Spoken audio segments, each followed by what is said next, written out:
Hello student, at the last turn I sent you the notes of why do we fall ill. It means health and hygiene. हम बीमार क्यों होते हैं, तो इसी से रिलेट मैं ये वीडियो बना रही हूँ आपके लिए. Why do we fall ill? तो सबसे पहले बात करते हैं हम डिजीज की.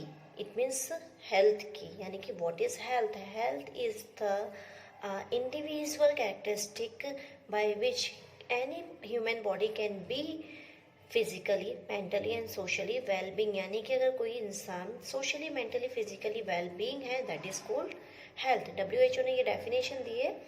सो health is a state of complete physical, mental and social well being. Now the point is disease. अब ये डिजीज क्या होता है? Any disturbance in the structure and function of any organ और पार्ट ऑफ द बॉडी. यानी कि body के किसी भी पार्ट या ऑर्गन में अगर कोई डिस्टर्बेंस हमें फील हो रहा है तो वो डिजीज की कैटेगरी में काउंट होता है. It may be cause due to the attack of pathogens, यानी वायरस, बैक्टीरिया, जो भी जर्म्स होते हैं. लेक ऑफ न्यूट्रिशन डाइट, या फिर हम ऐसा खाना खाएं जिसमें हमारी डाइट प्रॉपर हमें नहीं मिल पा रही, यानी कि न्यूट्रिशन कंटेंट नहीं है, या फिर बैलेंस डाइट नहीं है वो. Lake of public health services, या फिर जो पब्लिक हेल्थ सर्विसेज है उनमें हमें फैसिलिटीज प्रॉपरली नहीं मिल पा रही है. Now type of diseases. So there is two type of disease, acute and chronic. Acute disease it means वो disease जो कि short time के लिए होती है, short period के लिए होती है, means 2 या 3 days में जो कि खत्म हो जाती है. The disease which last only for short period of time, disease acute disease. And chronic disease like disease for last for the long period in time, जो कि लंबे समय तक चलती है और शायद डेथ तक भी चलती है, वो chronic disease होती है. तो acute disease के जो एग्जाम्पल है वो है इन्फ्लुएंजा यानी कि फ्लू, कॉमन कोल्ड एक्सेट्रा. और chronic disease like cancer, TB, AIDS etcetera. Difference between acute and chronic, जैसे कि हमने ऑलरेडी डेफिनेशन में देख लिया कि एक्यूट डिजीज जो होती है वो शॉर्ट टाइम के लिए होती है और क्रोनिक डिजीज जो होती है वो लॉन्ग टाइम के लिए होती है. तो पहला डिफरेंस तो हमारे पास यही है. Second is patient recover completely after the cure, यानी कि अगर हमें एक्यूट डिजीज हो गई है तो हम थोड़े टाइम के बाद में कम्प्लीटली सही हो जाते हैं. बट क्रोनिक डिजीज में ऐसा नहीं होता है, प्रॉपरली रिकवर नहीं हो पाते. There is no loss of weight और फीलिंग ऑफ टायर्डनेस आफ्टरवर्ड. बीमारी खत्म होने के बाद में हमें टायर्डनेस फील नहीं होता है और हमारा वेट भी लॉस नहीं होता है. बट क्रोनिक डिजीज में loss of weight, of feeling of tiredness. There is short duration last for work and efficiency. There is a prolonged loss of work and efficiency.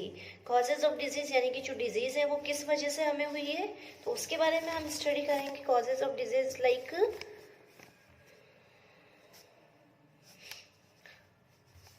First is immediate and contributory cause, यानी कि immediate and contributory कोज हमें हमारे यहाँ पे relate है. Immediate cause means the organism that enter our body and cause the disease are termed as immediate cause. यानी कि कुछ ऑर्गेनिज्म यानी पैथोजेंस हमारी बॉडी में एंटर करते हैं और हमें डिजीज फुल कर देते हैं, तो वो होता है इमीडिएट कोज लाइक वायरस, बैक्टीरिया. कॉन्ट्रीब्यूटरी कोज का मतलब है सेकेंडरी फैक्टर्स होते हैं जो कि हमारी बॉडी में इस डिजीज को स्टार्ट करते हैं. जैसे कि हमने अगर डर्टी वाटर पी लिया है तो डर्टी वाटर में फिर वो इमीडिएट कोज प्रेजेंट होगा, फिर वो हमारी बॉडी के अंदर इंजेक्ट होगा एंड हमें बीमार करेगा. Infection and non infectious cause. Infectious cause का मतलब है जो कि एक दूसरे के साथ में रह करके होता है. नॉन इन्फेक्शन जो कि इन्फेक्शन की वजह से नहीं होगा. Infectious cause means the include the agent like microbes, micro organism like virus, bacteria as a immediate cause which spread the disease from the infectious person to the healthy person. यानी कि अगर एक infectious person है उससे वो बीमारी एक healthy person में एंटर हो गई है तो वो होगा इन्फेक्शियस कोज. नॉन इन्फेक्शियस का मतलब हो जाएगा which does not spread by contact, यानी कि दो लोगों के बीच में कांटेक्ट होने की वजह से, दो लोग यानी कि एक जो है वो हेल्दी पर्सन है और दूसरा जो है वो बीमार है, अगर ये दोनों एक दूसरे के कांटेक्ट में आ रहे हैं फिर भी हेल्दी पर्सन बीमार नहीं हो रहा है तो वो होगा non infectious disease. Like non infectious cause like air, water is non infectious disease. अब बात करते हैं हम टाइप ऑफ डिजीजेस के. यहाँ पर 2 टाइप्स के डिजीज अगेन यहाँ दिए हुए हैं. पहले हमने एक्यूट एंड क्रोनिक पढ़ा और अब यहाँ पर टाइप ऑफ डिजीज जो है वो इन्फेक्शियस, नॉन इन्फेक्शियस है. इन्फेक्शियस का मतलब है जो कांटेक्ट में रहने के बाद में होता है disease which spread due to the infection by micro organism. Micro organism के इन्फेक्शन के थ्रू जो डिजीज हो रही है इन्फेक्शियस डिजीज है. Non-infectious, it means disease which does not spread by contact between infected and healthy person through the air and water. These are non-infectious disease. अगर infectious disease की हम बात करें तो एग्जाम्पल है tuberculosis, tetanus, common cold, AIDS. लेकिन non infectious के जो एग्जाम्पल है वो है cancer, genetic abnormalities, high blood pressure etcetera. Now spreading infectious disease, यानी स्प्रेडिंग इन्फेक्शियस डिजीज होता क्या है. अगर हम बात करें इन्फेक्शियस जो फैक्टर्स हैं तो एयर बोर्न डिजीज जो है, यानी कि एयर में जो डिजीज प्रेजेंट होती है वो है common cold, influenza, measles and tuberculosis, it means TB. Water borne जो डिजीज है वो है cholera, typhoid and hepatitis. Sexual disease, it means AIDS and syphilis. And animal borne disease is rabies, जो कि कुत्ते के काटने यानी कि डॉग बाइटिंग की वजह से होती है. Antibiotics are the chemical, it means medicine drugs that block biochemical pathway important for bacteria. They are used for disease caused by bacteria, यानी बैक्टीरिया वायरसेस के थ्रू जो भी डिजीज. हालांकि वायरसेस के थ्रू कोई एंटीबायोटिक्स अभी तक मिली नहीं. Antibiotics are the chemicals that block biochemical pathway important for bacteria, यानी कि बैक्टीरिया के लिए जो पाथवे इंपॉर्टेंट होता है उसको ब्लॉक करने वाले जो केमिकल्स होते हैं वो होते हैं antibiotics. These are use for disease caused by bacteria. Antibiotics do not works against virals, यानी कि वायरस के अगेंस्ट, वायरस यानी वायरल इन्फेक्शन के अगेंस्ट एंटीबायोटिक्स यूज नहीं हो पाते हैं just because do not have their own biochemical mechanism but depend upon for the host. Now principle of treatment to reduce the effect of the disease, यानी कि treatment कैसे होगा, treatment क्यों किए जाते हैं.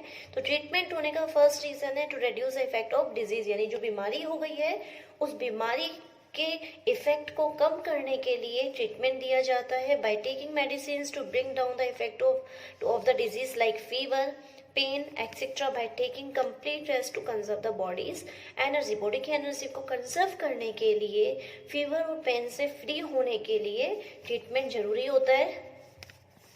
Next is to kill the cause of disease, यानी कि वो डिजीज जिस भी रीजन से हुई है उस रीजन को किल करने के लिए ट्रीटमेंट नीड होगा. प्रिंसिपल ऑफ प्रिवेंशन ही, मतलब अगर हम कुछ ऐसा करें कि हमें वो बीमारी हो ही ना, जिससे हमें ट्रीटमेंट ना लेना पड़े, तो हमें फिर प्रिवेंशन नीड होंगे. और प्रिवेंशन है first is general method. They involve preventing exposure against microbes, यानी कि हम कुछ ऐसे एक्सपोजर्स यूज करें जो कि माइक्रोब्स को प्रिवेंट कर सकें. बूस्टिंग द इम्यून सिस्टम, हमारी इम्यून सिस्टम को हमें बूस्ट करना चाहिए यानी इंक्रीज करना चाहिए. Preventing exposure against microbe can be done in the following veg. हम कैसे प्रिवेंट कर सकते हैं एक्सपोजर्स को, यानी कि कैसे डिजीज यानी कि माइक्रोब जो है उनको कैसे हम रोक सकते हैं. Airborne microbe we can prevent exposure by avoiding overcrowded place, यानी कि हम ओवरक्राउड प्लेस में जाएंगे नहीं तो एयरबॉर्न जो डिजीज है वो थोड़ा कम हो जाएंगी. Waterborne microbes can be prevent exposure by not using contaminated water, खराब वाटर यूज ना करके हम वाटरबॉर्न डिजीज को कम कर सकते हैं.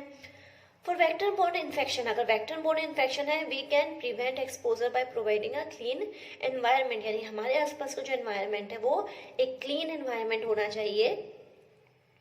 By boosting the immune system, how to boost immune system, ये एक मेजर क्वेश्चन है इस टाइम पर भी. Our immune system play an important role in fighting against the microbe that enter our body, यानी कि इम्यून सिस्टम एक ऐसा फॉर्म है हमारी बॉडी का जो कि किसी भी पैथोजन के इंजेक्ट होने पर वो उसे फाइट करने में हेल्प करता है.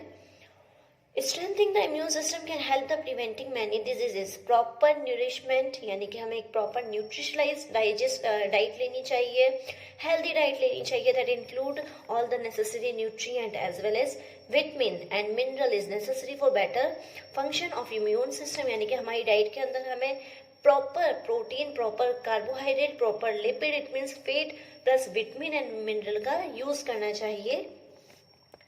स्पेसिफिक मेथड है कुछ, it involve the prevention method directed against the particular disease, किसी पर्टिकुलर डिजीज के अगेंस्ट जो ट्रीटमेंट यूज किया जाता है स्पेसिफिक मेथड की कैटेगरी में आता है. It is done by the immunisation which is the process of introducing the weakened pathogens inside the body of the host to make his or her immune system to produce antibodies against a particular disease, so that the next time even if the disease will strike the host body With full vigor, the body will be able to protect itself with the help of these antibodies. It means we are talking about vaccination. It means कई बार क्या, और not कई बार, जब हम छोटे थे तो उस टाइम पे हमें कुछ टीके लगे थे, मतलब वैक्सीन्स लगे थे. बेसिकली वैक्सीन्स का मतलब क्या होता है कि किसी भी पर्टिकुलर माइक्रोब के थ्रू अगर हमें कोई बीमारी होती है तो बचपन में ही उस माइक्रोब का डेड फॉर्म एक इंजेक्शन के थ्रू हमारी बॉडी में इंजेक्ट करवाया जाता है. तो हमारी बॉडी उस डेड माइक्रोब को एक पैथोजन समझ के, एक फॉरेन ऑर्गेनिज्म समझ करके उससे फाइट करना स्टार्ट करती है, और फाइट करने के टाइम पर वो एंटीबॉडीज प्रोड्यूस कर लेती है, ताकि नेक्स्ट टाइम जब रियल एक लिविंग फॉर्म में वो माइक्रोब, सेम माइक्रोब अगर हमारी बॉडी में एंटर करेगा तो हमारी बॉडी के अंदर ऑलरेडी वो एंटीबॉडी प्रेजेंट होगा जो कि उस लिविंग माइक्रोब से फाइट करने में हेल्पफुल होता है. तो ये होता है स्पेसिफिक मेथड. Thank you.